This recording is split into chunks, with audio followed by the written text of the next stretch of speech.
যে 5টি অভ্যাস আপনাকে একা করে দেবে। নাম্বার 1, গোমরা মুখদের কেউ পছন্দ করে না।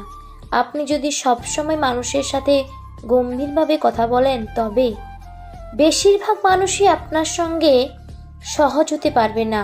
নাম্বার 2, সুপিরিয়রিটি কমপ্লেক্সে ভোগা মানুষের সংখ্যা ক্রমেই বাড়ছে। অতিরিক্ত আত্মবিশ্বাসী অহংকারী মানুষদের অন্যরা এড়িয়ে চলতে চায়। নাম্বার 3, মানুষকে ছোট করে কথা বলা, কারোর পছন্দ নিয়ে ঠাট্টা মশকরা করা, এটা খারাপ গুণ। নাম্বার 4, সময় কেবল নিজের কথা বলে যায়। আরেকজনের কথা না শোনার অভ্যাসও আপনাকে ধীরে ধীরে একা করে ফেলতে পারে। কথা বলতে পারা খুব ভালো একটা গুণ।